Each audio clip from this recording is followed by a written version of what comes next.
नमस्कार दोस्तों, आपका स्वागत है। मैं आपके समक्ष मुन्ना कुमार आप लोगों का स्वागत करता हूं। आज का वीडियो बहुत ही इंपॉर्टेंट होने वाला है। तो कैसा इंपॉर्टेंट होने वाला है उसको समझते हैं। बहुत दिनों के बाद हम लोग मिल रहे हैं क्योंकि हमारा भी एग्ज़ाम था थोड़ा सा, तो एग्ज़ाम आप ही के चलते मेरा एग्ज़ाम भी क्लियर हुआ है। तो दोस्त आपको बहुत बहुत धन्यवाद और मैं बधाई देना चाहूँगा आप लोगों को। और आप जब भी पढ़ें तो पेपर और पेन लेकर ही बैठें। और साथ में मैंने पहली बार बताया या हर बार मैं बताता हूँ आपको कि आप एक बार ज़रूर लिखने का प्रयास करें। और जब मैं बताता हूँ तो आप ईयरफोन लगाकर सुने उसे कि मैंने कहा क्या और किस तरीके से आपके एग्ज़ाम में क्वेश्चन आते हैं, उनको समझने का प्रयास करें और भली भांति आप देखेंगे। आज हम लोग ब्राह्मण साम्राज्य के बारे में पढ़ेंगे और ब्राह्मण साम्राज्य से कैसे एग्ज़ाम में क्वेश्चन आते हैं। अब टेंशन हो गया सर कौन से एग्ज़ाम में। जो लोग बीपीएससी का एग्ज़ाम दे रहे हैं, दरोगा का एग्ज़ाम दे रहे हैं, जो यूपीएससी का एग्ज़ाम दे रहे हैं, उनसे क्वेश्चन कैसे घुमा के क्वेश्चन पूछ लिए जाते हैं उनके बारे में मैं बताने वाला हूं। ठीक है, तो उनको आप ध्यान से देखें और समझने का प्रयास करें। यहाँ पर लिखा हुआ है ब्राह्मण साम्राज्य। ठीक है, ब्राह्मण साम्राज्य में कौन कौन वंश आते हैं उनको मैं बताता हूँ। ब्राह्मण साम्राज्य में आपके शुंग वंश आते हैं, ठीक है, आपके कंडव वंश आते हैं, सतवाहन वंश आते हैं और चेदी वंश आते हैं। ये जो है ब्राह्मण साम्राज्य से संबंधित है। ये भी क्वेश्चन पूछा जाता है कि कौन से वंश ब्राह्मण साम्राज्य से संबंधित है। तो याद रखेंगे भैया, शुंग वंश, याद रखेंगे कंडव वंश, सतवाहन वंश और चेदी वंश। चेदी वंश को महामेधवाहन वंश के नाम से भी जाना जाता है। यहाँ तक कोई दिक्कत है अभी? यहाँ तक। अब हम बात करते हैं, यहाँ पर मैंने लिखा है कि मौर्योत्तर काल, यानी मौर्य वंश का जब पतन हो गया। किसका पतन हो गया? मौर्य वंश का जब अंत हो गया, पतन हो गया, तो मौर्योत्तर काल आते हैं, जिसे ब्राह्मण वंश के नाम से जाना जाता है, ब्राह्मण साम्राज्य के नाम से जाना जाता है। जैसे यहाँ पर लिखा हुआ है कि शुंग वंश का जो शासन काल रहा वह 185 बीसी से लेकर 185 बीसी से लेकर 73 बीसी तक रहा। यानी बीसी का मतलब होता है बिफोर क्राइस्ट, यानी ईसा पूर्व। क्या होता है? ईसा पूर्व। यहाँ तक कोई दिक्कत है? यहाँ पर बात करेंगे शुंग वंश के संस्थापक की बात करेंगे तो लिखा है संस्थापक में कि पुष्यमित्र शुंग ने मौर्य वंश के अंतिम शासक बृहदत्त की हत्या कर शुंग वंश की स्थापना की। कब? 185 बीसी में। यानी कहने का मतलब ये है कि भैया जो मौर्य वंश का अंतिम शासक जो था वह बृहदत्त था। कौन था? बृहदत्त। कौन था? बृहदत्त। और बृहदत्त की हत्या किसने की थी? पुष्यमित्र शुंग ने। क्या की थी? पुष्यमित्र शुंग ने। पुष्यमित्र शुंग ने बृहदत्त की हत्या कर शुंग वंश की स्थापना की। यहाँ तक आपको समझ में आ रही है? कोई दिक्कत है, कोई समस्या है तो आप ज़रूर बताएं, कमेंट कर भी बता सकते हैं। अब बात करते हैं कि जो शुंग वंश था उनकी राजधानी कहाँ थी? तो विदिशा थी। कहाँ थी? विदिशा। शुंग वंश की राजधानी विदिशा थी। और बताया जाता है कि पतंजलि नामक आप व्यक्ति का नाम सुने होंगे। जैसे पतंजलि का प्रोडक्ट चलता है, मंजन चलता है, आप लोग देखते हैं पतंजलि का बिस्कुट खाते हैं, भैया पतंजलि खा लो। तो पतंजलि नामक व्यक्ति जो रहते थे वह किनके दरबार में रहते थे? तो वही थे पुष्यमित्र शुंग। पतंजलि नामक व्यक्ति पुष्यमित्र शुंग के दरबार में रहते थे। और पुष्यमित्र शुंग ने पतंजलि की सहायता से उन्होंने दो बार अश्वमेध यज्ञ करवाए थे। अश्वमेध जो यज्ञ होता था जिसमें आप सुने होंगे कि घोड़ा को छोड़ दिया जाता था। जैसे राम जी ने अश्वमेध यज्ञ करवाया था तो लव कुश ने उस घोड़ा को पकड़ लिया था। ठीक है, तो साम्राज्य विस्तारित करने के लिए पहले अश्वमेध यज्ञ करवाया जाता था। तो पुष्यमित्र शुंग ने 2 बार, कितना बार? 2 बार अश्वमेध यज्ञ करवाया था। किसकी सहायता से? पतंजलि की सहायता से। यहाँ तक कोई दिक्कत है? किसकी सहायता से भैया? तो पतंजलि की सहायता से 2 बार अश्वमेध यज्ञ करवाया था। कोई दिक्कत है, कोई समस्या है तो बताइए। यहाँ तक कोई दिक्कत है? तो उसके बाद बताया जाता है कि पुष्यमित्र जो शुंग था उन्होंने मिनांडर को, किसको? मिनांडर को पराजित किया, जिसे हिंद यूनानी से आए थे, जिसे यमनो बोला जाता था, उनको क्या किया? पराजित किया। तो क्वेश्चन पूछा जाता है कि मिनांडर को किसने पराजित किया था? तो पुष्यमित्र शुंग ने। पुष्यमित्र शुंग ने मिनांडर को पराजित किया। और बताया जाता है किताब का नाम है मलविका अग्निमित्रम। ठीक है, यह रचना जो है कालिदास ने की थी। किसने की थी? मलविका अग्निमित्रम, मेघदूतम, यह सब जो पुस्तक है इनकी रचना कालिदास करते हैं। कौन करते हैं? कालिदास। और जो मलविका अग्निमित्र हैं यह नाटक है। क्या है? नाटक है। नाटक आप लोग सुने होंगे। और इसमें बताया जाता है कि मलविका अग्निमित्र जो पुस्तक है, मित्रम जो पुस्तक है, इसमें मालवा देश के मलवा, ठीक है, मलवा है, ठीक है, मालवा देश के राजकुमारी तथा विदेशा के जो राजकुमार थे जिसका नाम था मलविका, ठीक है, उन दोनों का प्रेम विवाहों का वर्णन इसमें किया गया है। किसके विवाहों का? प्रेम विवाह का, मतलब जो आप जैसे लड़का लड़की में प्रेम हो जाता है, विवाह तो उसके बाद वो विवाह कर लेते हैं, तो उनके विवाहों का वर्णन कौन से पुस्तक से मिलता है? तो मलविका अग्निमित्र ने। इसकी रचना किसने की है? तो कालिदास ने की है। कालिदास किसके दरबार में रहते थे? तो चंद्रगुप्त द्वितीय के दरबार में रहते थे। वो आगे हम लोग जानेंगे कि चंद्रगुप्त द्वितीय कौन था। ठीक है, यहाँ तक बातें समझ में आ रही है? कोई दिक्कत है? अब बात करेंगे कि पुष्यमित्र जो शुंग था, पुष्यमित्र शुंग, ठीक है, और शुंग वंश का अंतिम जो शासक रहता है जिसका नाम था देवभूति। क्वेश्चन पूछा जाता है कि पुष्यमित्र का शुंग वंश का अंतिम शासक कौन था? तो वह था देवभूति। शुंग वंश का अंतिम शासक देवभूति था। यहाँ तक कोई दिक्कत है? कोई समस्या अभी? कोई समस्या है अभी? तो यहाँ पर बात करेंगे और बताया जाता है कि इस समय जो स्तूप हुआ करते थे, पहले जो स्तूप हुआ था, जैसे स्तूप की बात करें तो आप सांची का स्तूप सुने होंगे, भरगवत का स्तूप सुने हैं जो मध्य प्रदेश में है, जो अशोक द्वारा निर्मित करवाया गया था। जो आप पीछे का वीडियो नहीं देखे हैं तो क्रम रूप से आपके प्लेलिस्ट में दिए गए हैं, आप वहाँ से वीडियो आप देख सकते हैं। ठीक है, जो स्तूप हुआ करते थे वह पहले लकड़ी के रेलिंग दिया करते थे। रेलिंग का मतलब होता है घेरावना, यानी छेकन हुआ है। ठीक है, जैसे छत पर आप ईंटा का पतला पतला 5 इंची का रेलिंग दिवाते हैं, उसी तरीके से स्तूप के किनारे पहले लकड़ी के रेलिंग दिया करते थे। लेकिन जो पुष्यमित्र शुंग यानी शुंग वंश आता है तो उस समय पाषाण यानी पत्थर के रेलिंग दिए जाने लगे। यहाँ तक कोई समस्या है? कोई दिक्कत है? उसके बाद बात करेंगे कि यहीं पर सबसे पहले जो शुंग वंश था उन्हीं के समय वैष्णव धर्म का उत्थान होता है। वैष्णव का मतलब होता है, वैष्णव धर्म का मतलब है कि भगवान विष्णु से संबंधित है। वैष्णव धर्म किससे संबंधित है? भगवान विष्णु से। और शैव धर्म किससे संबंधित है? तो भगवान शिव से संबंधित है। तो वैष्णव धर्म का उत्थान इसी के साथ काल में होता है। और मनु स्मृति नामक जो पुस्तक है, रचना जो होती है, यह शुंग वंश के समय ही होती है। यहाँ तो कोई दिक्कत है? कोई समस्या है तो बताइए आप। कोई समस्या है?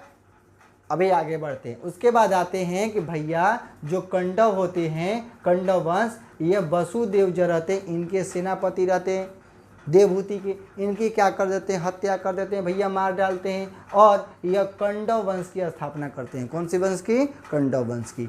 तो कंडव वंश के संस्थापक जो रहते हैं वसुदेव रहते हैं, और इनके अंतिम शासक जो रहते हैं सुशर्मा रहते हैं। इनसे ज़्यादा क्वेश्चन एग्जाम में नहीं पूछे जाते हैं। अब जो साम्राज्य था, जो साम्राज्य जैसे मगध में साम्राज्य हमने पढ़ा था, तो अब साम्राज्य जो था केवल पाटलिपुत्र तक ही सीमित रह गया। सीमित का मतलब सिर्फ पाटलिपुत्र तक ही राज्य रह गया, क्योंकि अन्य राजा जो थे अपना अपना हथियार लेते थे।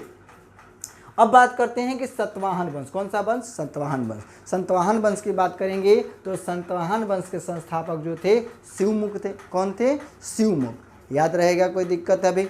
सतवाहन वंश के संस्थापक शिवमुख थे और इनकी राजधानी प्रतिष्ठान, ठीक है, प्रतिष्ठान जो थी, यह राजधानी थी किसकी? सतवाहनों की राजधानी प्रतिष्ठान थी, जो महाराष्ट्र में पड़ता है। कहाँ पड़ता है? महाराष्ट्र में। इनका जो क्षेत्र देखेंगे तो भारत का ये जो दक्षिणी, तो यहाँ पर देखिएगा तो यहाँ पर कृष्णा नदी और गोदावरी नदी का जो क्षेत्र था, इधर का क्षेत्र में यहाँ पर इनका क्षेत्र था। सतवाहनों का शासन चल रहा था।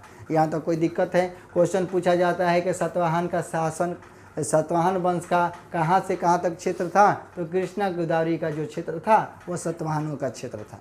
यहाँ तक कंप्लीट हुआ? कोई दिक्कत है अभी? आगे बात करते हैं कि सतवाहन वंश में सबसे प्रमुख शासक या सबसे शक्तिशाली शासक बोला जाता है तो वह थे गौतमी पुत्र सातकर्णी। गौतमी पुत्र सातकर्णी जो था कौन से वंश का सबसे प्रमुख शासक था? तो वह था सतवाहन वंश की। कोई यहाँ तक कोई दिक्कत है? अब बात करेंगे कि सतवाहनों ने क्या किया कि सर्वप्रथम जो ब्राह्मण थे, ये तो खुद ही ब्राह्मण थे, या जो और भी ब्राह्मण थे और जो भिक्षुक थे, जो भिक्षा मांगने आते थे, उनको क्या करते थे कि भिक्षा के रूप में जो पूजा करते थे तो दान के रूप में इन्होंने भूमि दान देना स्टार्ट किया।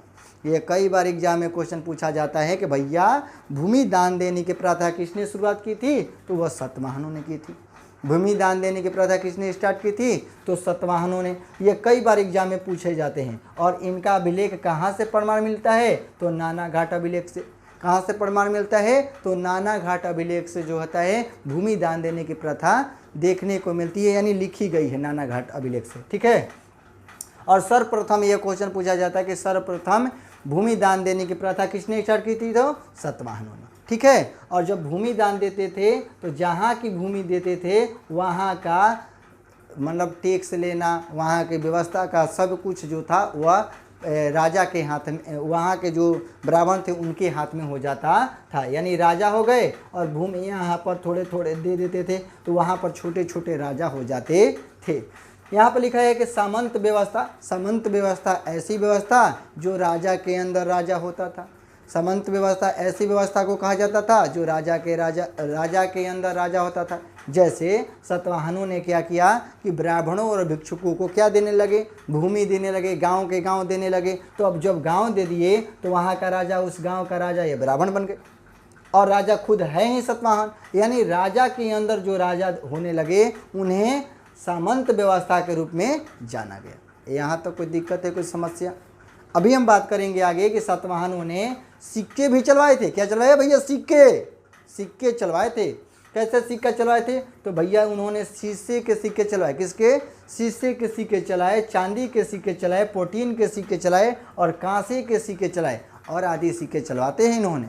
लेकिन सबसे ज़्यादा अधिक मात्रा में जो सिक्के थे वह शीशे के चलवाए थे। किसे? शीशे के। जिसे शीशा का जो सिक्का आप देखेंगे, उनका शीशा का जो सिक्का था वह सतवाहन वंश ने सबसे ज़्यादा चलाया था। यहाँ तो कोई दिक्कत है, कोई समस्या? यहाँ तक कोई समस्या है? आगे बढ़े जाए। अब बात करते हैं कि सतवाहन जो थे संभवतः वह मातृसत्तात्मक था, परंतु जो राजा होते थे वह प्रीति सत्तात्मक था। प्रीति सत्तात्मक का मतलब कि राजा का पुत्र राजा बनेगा, दूसरा कोई नहीं बन सकता है। और मातृ सत्तात्मक का मतलब होता है कि माता का अधिकार होता था और माता जो थी वह राजा जो थी अपने पुत्र को ही बनाती थी। यहाँ पर मातृ सत्तात्मक और प्रीति सत्तात्मक दोनों देखने को मिलता है। अब बात करेंगे काला के संदर्भ में। यानी सतवाहनों ने क्या किया था भाई, काला को भी विस्तारित किया। जैसे कालार चैत्र जो है ये भी कला से संबंधित इन्होंने गुफा का भी निर्माण करवाया। और बताया जाता है कि ब्राह्मणी लिपि का प्रयोग करते थे। यह कौन से लिपि का प्रयोग करते थे? ब्राह्मणी लिपि का बाएं से दाएं की तरफ लिखा जाता था। कहाँ से लिखा जाता था? बाएं से दाएं की तरफ ब्राह्मणी लिपि को लिखा जाता था। और अमरावती जो कला है इनका विकास जो होता है कौन से वंश में? सतवाहन वंश में अमरावती कला का जो है विकास होता है जो जैन धर्म से संबंधित है। यहाँ तक कोई दिक्कत है? अब बात करते हैं चेदी वंश। कौन से वंश? चेदी वंश, जिसे महामेधवाहन वंश के नाम से जाना जाता है। महामेधवाहन वंश के नाम से जाना जाता है चेदी वंश को। बताया जाता है, इसकी कथा जो है अनमोल है। इस कथा को आराम से सुने और समझने का प्रयास करें। जैसे अशोक की जैसे ही मृत्यु हो जाती है कलिंग पुनः स्वतंत्र हो जाता है। कलिंग जो होता है पहले आप लोग सुने होंगे, पहले का वीडियो नहीं देखे हैं तो एक बार जरूर देखिए। मैंने क्रमबद्ध रूप से आपको समझाने का प्रयास किया है। जैसे आप लोग सुने होंगे कि अशोक ने जो 13वें शिलालेख है उसमें कलिंग युद्ध का वर्णन मिलता है। तो कलिंग युद्ध जो उड़ीसा में होता है, जिसमें राजा जो होते हैं वहाँ के हार जाते हैं और कलिंग पर अशोक की विजय हो जाती है। जैसे ही अशोक मरता है, जैसे गांव में आप देखते हैं कि अभी आप पुलिस अधिकारी हैं तो आपको कोई दबाने वाला नहीं है। आप किसी पर गोली भी चला दे चाहे कुछ भी कर दें तो उसको कोई आपको डांटने वाला नहीं है। लेकिन जैसे ही आप कमज़ोर पड़ेंगे तो आपको 4 गो लाठी लेकर आएगा भाई मारने के लिए कि भैया आप तो कमज़ोर हो गए, छोड़िए मेरा ज़मीन छोड़िए। मेरे जायदाद छोड़िए। तो इस तरीके से देखने को मिलता है कि जब अशोक की मृत्यु हो जाती है तो वहाँ के शासक कमज़ोर पड़ जाते हैं, जिसके चलते कलिंग जो होता है वो अपने आप को स्वतंत्र कर लेता है, यानी अपने आप को आज़ाद कर लेता है। आज़ाद ही नहीं करता है बल्कि वह मगध पर आक्रमण भी कर देता है, और आक्रमण करने के बाद और वहाँ का जो चेदी वंश का जो प्रतापी शासक था वह था खारवेल। खारवेल ने क्या किया कि मगध पर आक्रमण किया, और मगध पर आक्रमण करने के बाद उन्होंने जिन शीतल नाथ की जो मूर्ति थी, जो जैन धर्म से संबंधित थी, उनको क्या किया था, मूर्ति को जीत लिया।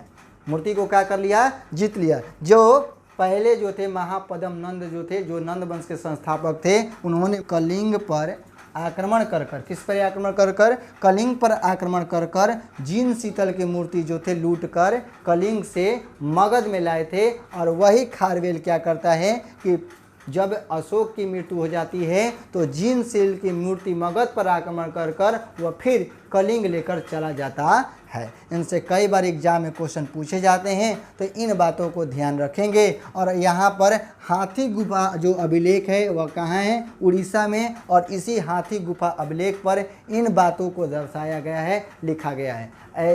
ये वीडियो आपको कैसा लगा मेरे दोस्त, मेरे भाई, एक बार ज़रूर कमेंट करें। और आज से हम लोग रोज़ पढ़ने का प्रयास करेंगे और साथ में रोज़ वीडियो देखेंगे और समझने का प्रयास करेंगे। ठीक है, फिर मिलेंगे अगली वीडियो में। नमस्कार।